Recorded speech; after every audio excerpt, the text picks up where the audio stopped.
eu vim aqui te dar algumas dicas sobre como se proteger, especialmente se você for a uma igreja presbiteriana do Brasil nos próximos dias ou se você está em uma agora. Primeiro, não precisa ficar em pânico, apenas atento. Evite contato físico e não encoste as suas mãos no nariz, olhos ou boca, sem aperto de mãos, abraços ou beijos, especialmente na recepção da igreja. Evite aglomerações. Lave bem as suas mãos e antebraços, principalmente ao chegar de locais públicos, e abuse do álcool em gel 70%. Mantenha seu celular, relógio e itens de uso constante bem higienizados. E não compartilhe itens de uso pessoal. Use máscaras e, se você estiver com algum sintoma, procure um médico imediatamente. No mais, mantenha-se saudável, alimente-se bem e durma pelo menos 7 horas por noite. Lembrando que o vírus é transmitido pelo ar e pelo contato. Então, cuide-se e busque informações em fontes confiáveis.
Boa noite, irmãos, graça e paz. Nós vamos dar início ao nosso culto nessa noite, culto que nós prestamos ao Senhor de uma forma diferente, através de meios virtuais, você aí na sua casa, com a sua família. E eu quero dar início convidando você para ler comigo o Salmo de número 117, Palavra de Deus que diz: louvai ao Senhor, vós todos os gentios, louvai todos os povos, porque muito grande é a sua misericórdia para conosco e a fidelidade do Senhor subsiste para sempre. Aleluia! Deus, o nosso Senhor, é digno de adoração e de louvor, de ser adorado e reverenciado pelo que Ele é e por ser um Deus benfazejo que nos abençoa. Ore comigo, vamos orar ao Senhor, adorando o nosso Deus nessa noite. Santo Deus, nós te adoramos, nós te bendizemos o nome, nós te damos graças, Senhor, nesta noite, reconhecendo que não há outro Deus além do Senhor, que não há salvação fora do Senhor, que o Senhor é o nosso Deus sustentador. Nós te adoramos, ó Deus, como ovelhas do teu pastoreio, e nós estamos contentes, ó Deus, em permanecermos na tua presença. Aceita nesta noite, Senhor, o nosso culto e a nossa adoração, e abençoa o teu povo, Senhor.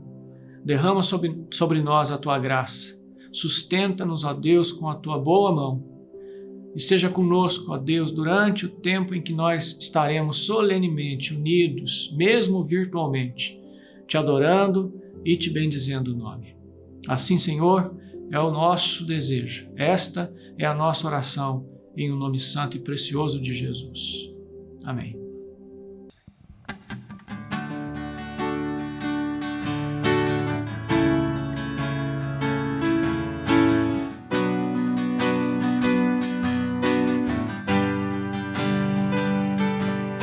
Ó Deus, tu és o meu Deus forte, o grande El Shaddai, todo-poderoso Adonai. Teu nome é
Meus irmãos, uma realidade com a qual nós temos que conviver, infelizmente, até que nós sejamos apresentados por Jesus a Deus santos, inculpáveis e irrepreensíveis, é a presença de pecado nas nossas vidas.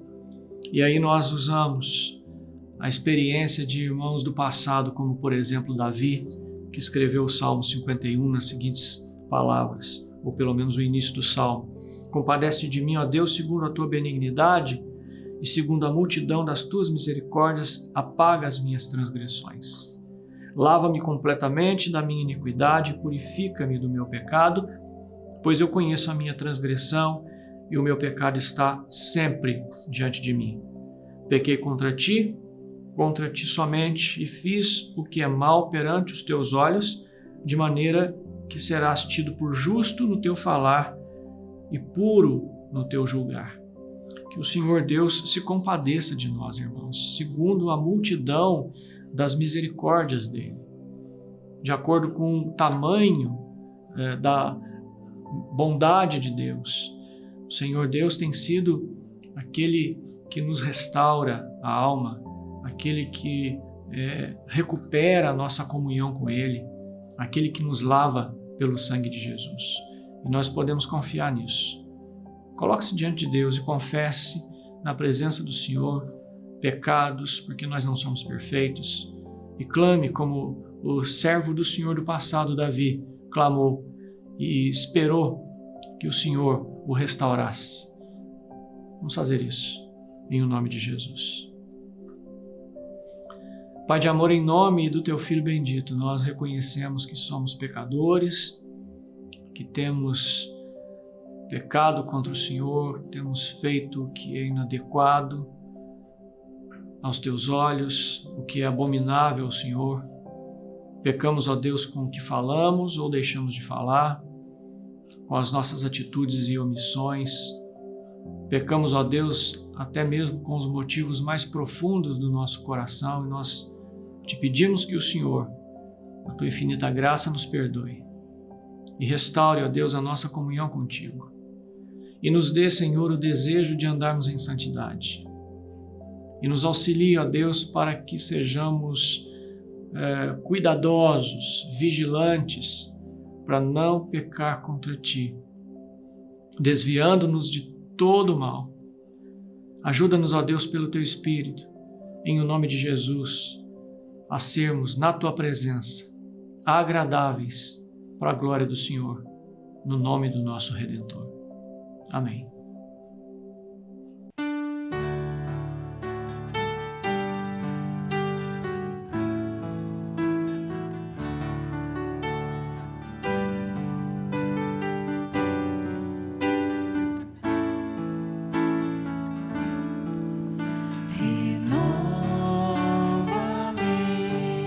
Senhor Jesus, já não quero ser igual. Renova-me, Senhor Jesus, põe em mim teu coração, porque tudo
Senhor, porque tudo que há dentro do meu coração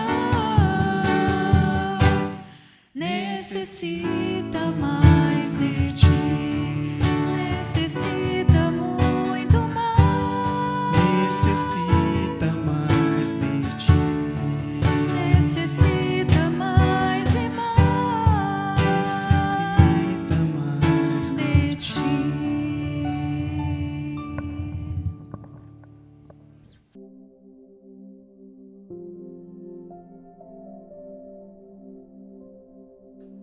Meus queridos, o Salmo de número 145, versos 14 a 18, diz assim para nós: O Senhor sustém os que vacilam e apruma todos os prostrados.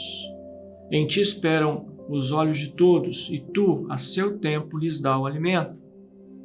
Abres a mão e satisfazes de benevolência a todo vivente.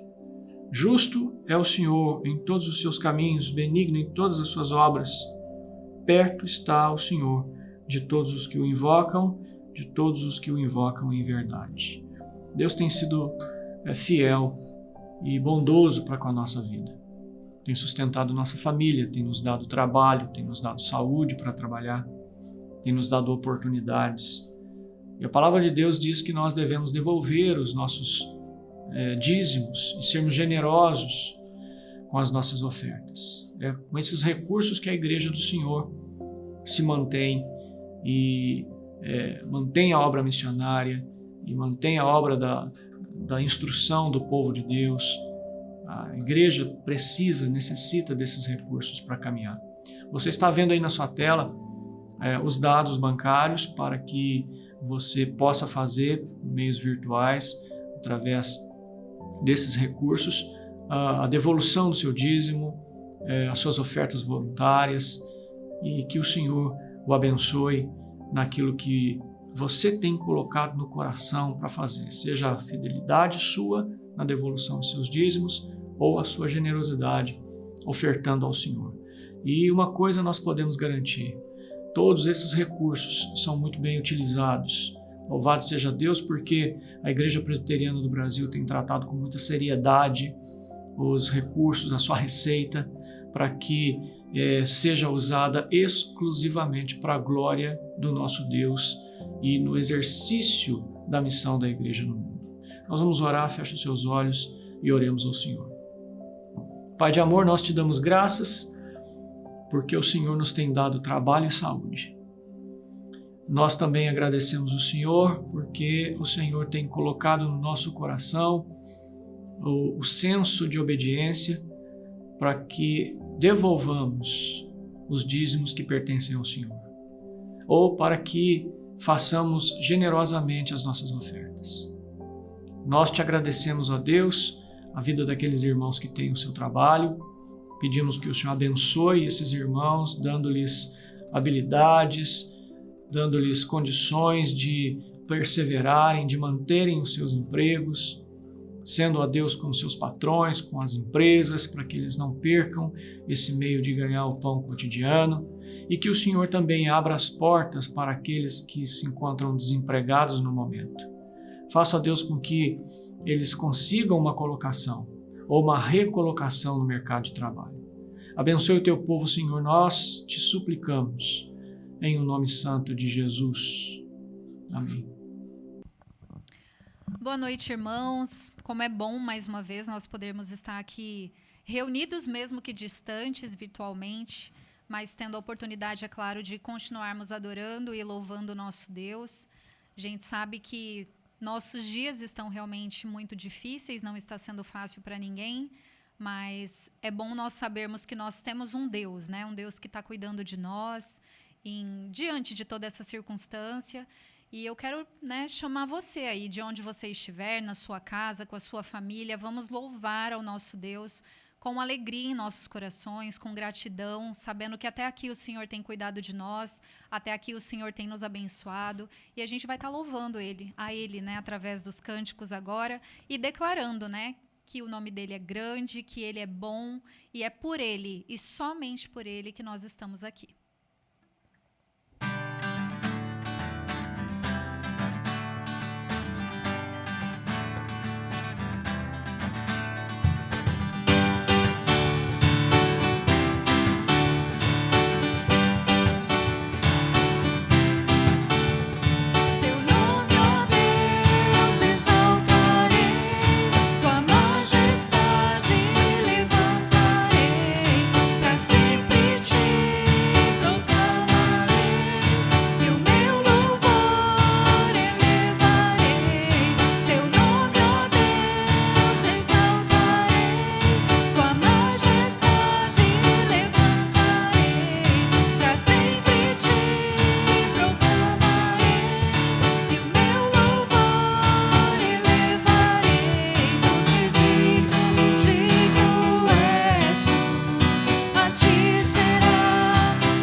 Nosso Deus, Ele é o único digno de toda honra, de todo louvor.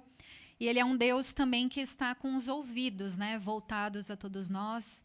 E o cântico que a gente vai cantar, que diz que como é bom saber que Tu és meu Deus, como é bom poder Te pertencer, e mais do que isso, como é bom poder Te adorar. Então, que você aí da sua casa faça desse cântico a sua oração, e que a gente realmente adore ao nosso Deus com toda essa convicção no nosso coração, de que Ele nos ouve, de que o nosso Deus não olha para nós conforme nós somos, né?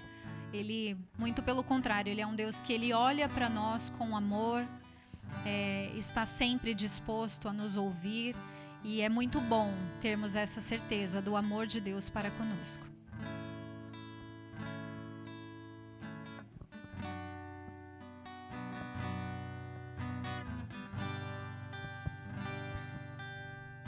Como é bom saber que Tu és meu Deus, como é bom poder Te pertencer, como é bom Te conhecer, e apesar de ser grande e poderoso, Criador dos céus e terra, Tu és meu Pai.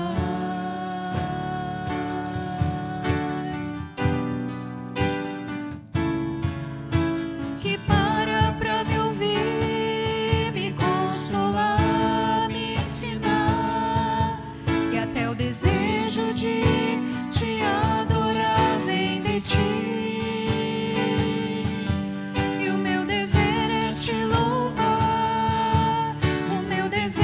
Te adorar, abrir meus lábios e Te contemplar, Senhor. E o meu prazer é Te louvar, o meu prazer é Te adorar, abrir meus lábios e Te contemplar, Senhor.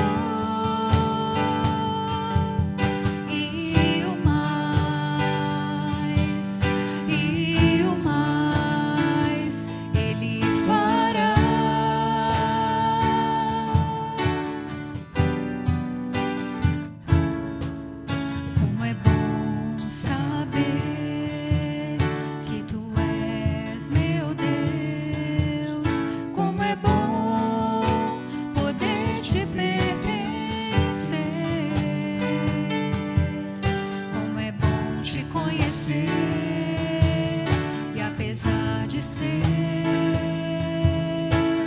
grande e poderoso, Criador dos céus e terra, Tu és meu Pai.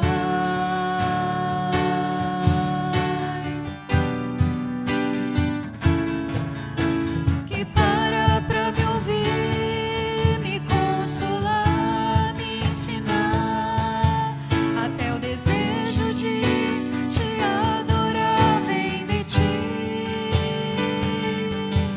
E o meu dever é Te louvar, o meu dever é Te adorar, abrir meus lábios e Te contemplar, Senhor. E o meu prazer é Te louvar, o meu prazer é Te adorar, abrir meus lábios e Te contemplar, Senhor. E o mais Ele fará.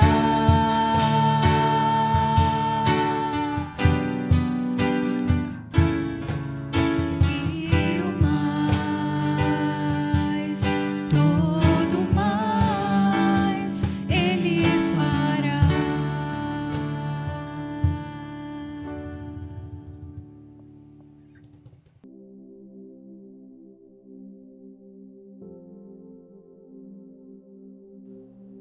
Eu quero meditar com os irmãos no livro do profeta Jonas, capítulo de número 1, do verso 1 a 3. Na verdade, todo o livro de Jonas faz parte aqui desse nosso momento de reflexão nessa noite, mas a leitura nossa será apenas desses 3 primeiros versos.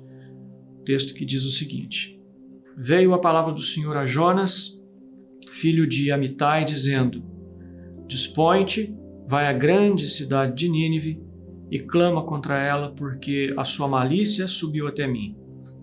Jonas se dispôs, mas para fugir da presença do Senhor, para Tarsis, e tendo descido a Jope, achou um navio que ia para Tarsis. Pagou, pois, a sua passagem e embarcou nele para ir com eles para Tarsis, para longe da presença do Senhor. Amém. Que o Senhor Deus acrescente e nos abençoe, abra o nosso entendimento nesse momento em que nós vamos fazer essa reflexão a partir desse texto e de todo o livro de Jonas, um livro muito conhecido, um livro que tem inúmeras aplicações para a vida do povo de Deus. Mas hoje eu gostaria de tirar aqui algumas lições que não são lições novas, não são coisas da novidade, mas algumas questões que nós já sabemos, que nós já conhecemos, e eu quero convidar você a rememorar o que você já sabe à luz aqui desse texto e de toda a história envolvendo esse profeta que nós conhecemos como o profeta Jonas. Em primeiro lugar, eu chamo a sua atenção para o personagem principal do livro, que é nada menos do que o próprio Senhor, o nosso Deus. Todos os outros são meros coadjuvantes, mas o centro e o personagem principal desse livro é o Senhor Deus, porque é o Senhor Deus quem vocaciona Jonas. O Senhor Deus é quem estabelece o propósito da viagem de Jonas. É o Senhor Deus que determina um povo em especial a quem Ele, o Senhor, quer alcançar. É o Senhor Deus quem haveria de dar a mensagem ao profeta. A palavra a ser pregada é a mensagem do Senhor, é a palavra de Deus. E o Senhor também interfere em toda a história envolvendo Jonas e os ninivitas. Deus é o seu personagem principal. É o Senhor quem está em evidência aqui. É para o Senhor que nós devemos orar ou olhar em especial. Todos os outros são participantes dessa história. Deus, o Senhor, é o personagem mais importante, é o principal. Em segundo lugar, o livro de Jonas mostra que em Deus não há parcialidade. Eu sei que você já conhece isso. Deus não faz acepção de pessoas. O Senhor não faz diferença entre pessoas quando Ele quer abençoar. Deus abençoa a todos indistintamente e incondicionalmente. E o povo de Nínive é um exemplo disso. Nínive foi uma cidade que aborrecia a Deus, que causava, por assim dizer, desgosto, desprazer no Senhor. O verso 2, nós lemos aí o Senhor dizendo: Dispõe-te, vai à grande cidade de Nínive, clama contra ela, porque a sua malícia subiu até mim. Então era uma cidade que desagradava a Deus, contudo o Senhor possuía planos de salvação para aquela cidade incondicionalmente. Era uma cidade rebelde, era uma cidade violenta, era um povo que estava numa posição de abominável aos olhos do Senhor, e ainda assim Deus decidiu abençoar aquele povo, aquela cidade. O Senhor também não faz diferença, não faz acepção entre pessoas quando Ele precisa disciplinar. E Jonas é o exemplo disso. Deus usou dos seus meios para corrigir a trajetória de Jonas. Não importava, era um profeta, era alguém que o Senhor Deus o tinha como filho, certamente, era alguém da aliança, era alguém aliançado com Deus pela própria promessa e palavra do Senhor, mas quando foi necessário, o Senhor Deus corrigiu. Deus não faz diferença. Quem precisa de correção, o Senhor vai fazer isso. Jonas precisou passar por esses meios aí para que Deus trouxesse Jonas novamente para o rumo. E toda a narrativa da tempestade que a gente vê lá no capítulo 1, do verso 7 até o verso 17, prova isso. né? O Senhor Deus vai onde Jonas está e ele acaba indo parar no mar, porque por sorte fizeram lá um sorteio os marinheiros e caiu justamente em Jonas como sendo o responsável de todo aquele tumulto e de todas aquelas águas tempestuosas, e aquele homem foi parar no mar e depois foi engolido por um grande peixe. O Senhor Deus interveio de uma forma disciplinar para corrigir a trajetória, para colocar Jonas no lugar onde Jonas deveria estar. Em terceiro lugar, o livro de Jonas confirma que a fé vem pela pregação. Esse é um texto ou é uma ideia que nós temos muito clara nas nossas mentes. Você certamente se lembra de Romanos capítulo 10, verso 17, quando o apóstolo Paulo diz que a fé vem pela pregação. E o livro de Jonas coloca isso em relevo e faz isso salientando 3 características importantes da pregação que são muito evidentes. A primeira característica é que a pregação é indispensável. Para salvar os ninivitas, era necessário que alguém fosse lá pregar para eles. É indispensável a pregação para que então a fé venha a surgir. A segunda característica que a gente vê salientada aí no livro de Jonas é que a pregação é urgente. Deus diz a Jonas no verso 2, vai à grande cidade de Nínive e clama contra ela. Esse clamar contra a cidade é uma espécie de advertência severa, é uma espécie de presta atenção. Era um grande chamado, um grande anúncio para que as pessoas soubessem a necessidade de uma mudança de vida urgente. Era um grande clamor, era uma pregação altissonante para que as pessoas botassem sentido nas suas próprias vidas e mudassem o rumo daquilo que eles chamavam de vida, na verdade.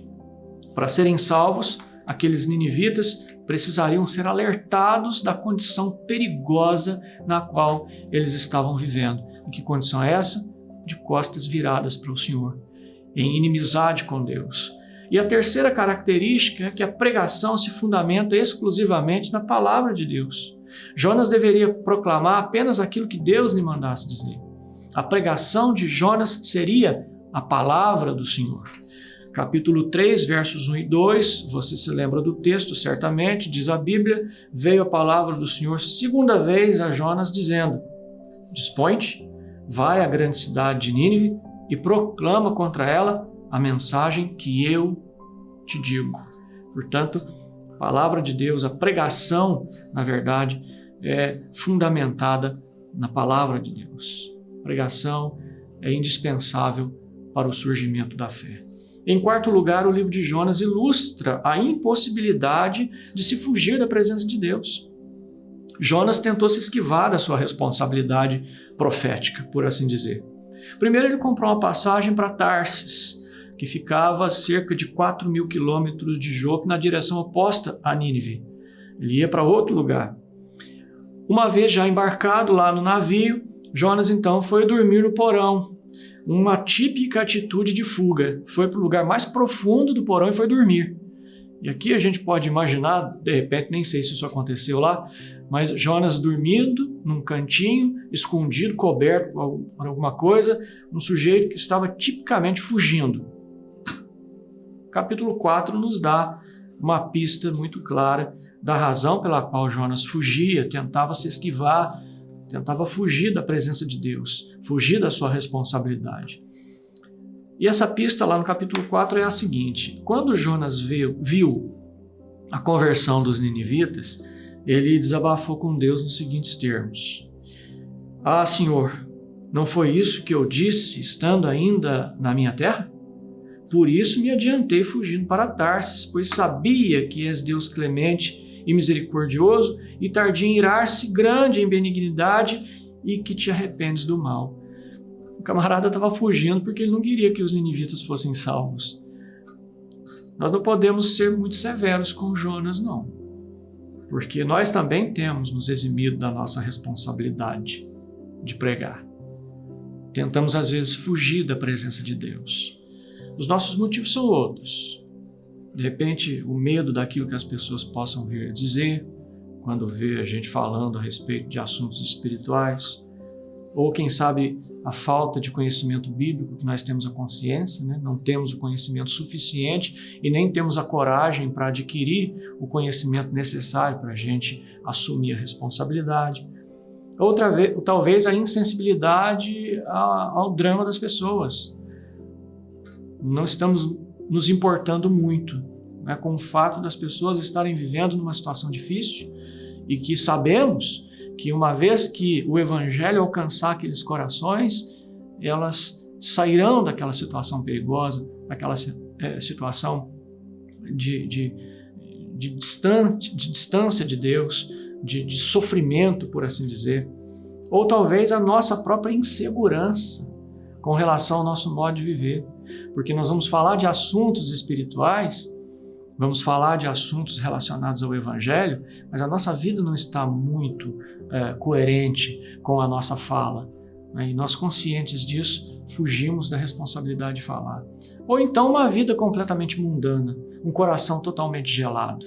Isso tem feito também com que a gente fuja da presença de Deus e da responsabilidade de servirmos de arautos da modernidade do nosso tempo. Agora observem bem que não dá para fugir de Deus. O texto diz claramente, nos mostra claramente que não dá para fugir da presença de Deus. Deus estava a todo tempo acompanhando Jonas. Sabia exatamente cada movimento, cada pensamento, cada motivo do coração daquele homem.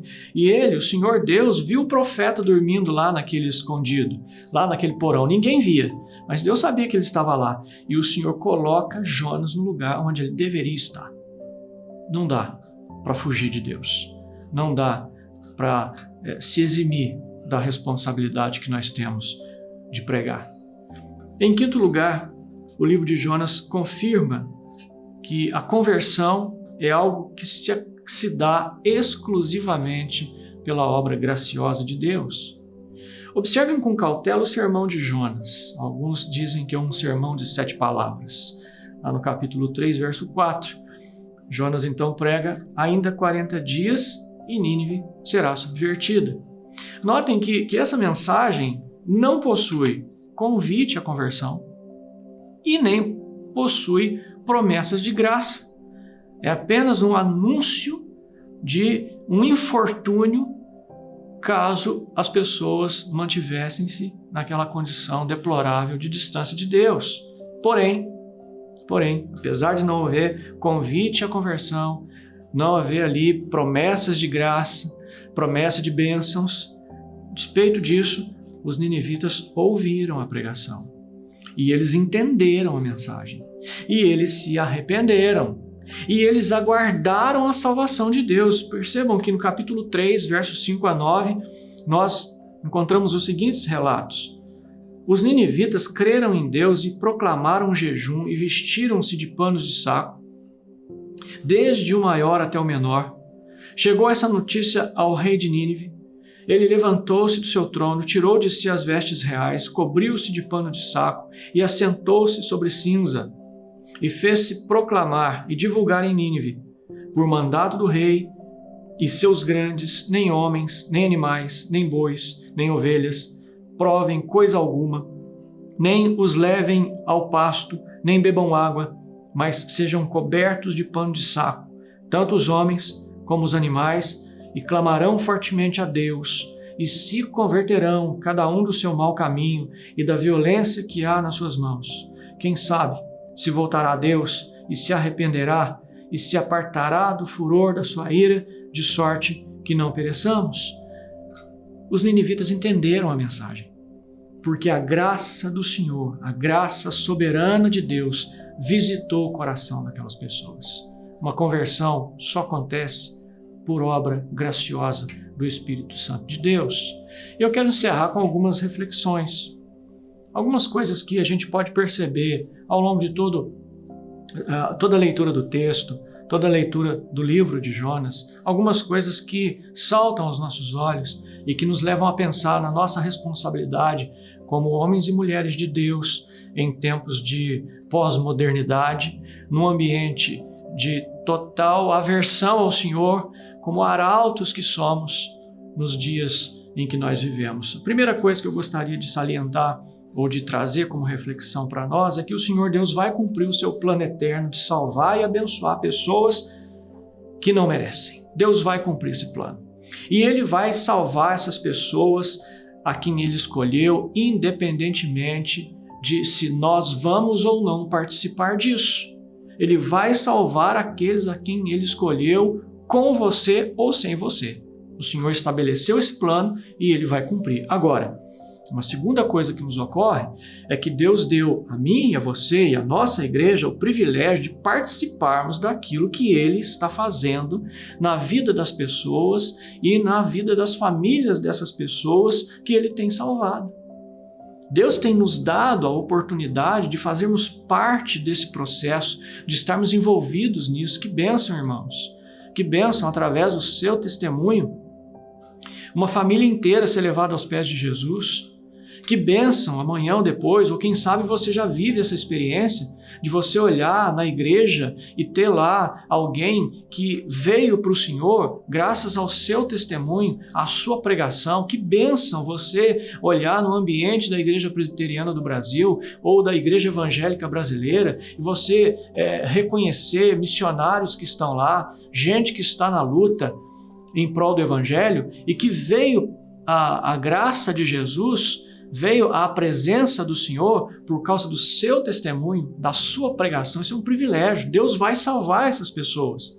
Mas é muito gostoso saber que nós estamos envolvidos nesse processo, que Deus está nos utilizando como seus arautos, como seus pregadores, como instrumentos dele. É uma bênção isso. E uma terceira coisa que nos ocorre é que, com respeito à nossa pregação, nós não precisamos inventar moda. Nós não temos que ficar criando argumentos, basta pregar o Evangelho. Basta falarmos do que a Bíblia diz. Se você não sabe como fazer, leia o texto bíblico para alguém. Apresente o Evangelho tal como ele está. As pessoas não precisam de nada além do Evangelho, porque é o Evangelho que é o poder de Deus para a salvação de todo aquele que crê. É o Evangelho que tem a palavra exata que vai alcançar aquele recôndito naquele coração que Deus já vem preparando há anos. E uma quarta e última coisa que nos ocorre, com respeito à aceitação das pessoas, nós também não precisamos nos preocupar. Você não tem que se preocupar em ser persuasivo, você tem que pregar a palavra. O poder de persuasão é do Espírito de Deus. É o Espírito quem convence as pessoas segundo a ação graciosa do nosso Deus. Considere essas coisas e sejamos fiéis ao Senhor pregando o Evangelho. Vamos orar. Santo Deus e eterno Pai, nós te louvamos pela Tua palavra, Senhor, que foi preservada até os nossos dias. Ela nos orienta, ela nos desafia e nos consola. E, Senhor, mediante aquilo que nós temos visto no livro de Jonas e conforme meditamos nessa noite, desperta em nós, Senhor, o desejo de sermos responsáveis em relação a compartilhar a nossa fé, para que mais pessoas sejam alcançadas pelo santo Evangelho do Senhor, segundo o Teu plano eterno. E obrigado pelo privilégio que o Senhor nos dá de sermos participantes nesta obra que o Senhor está fazendo.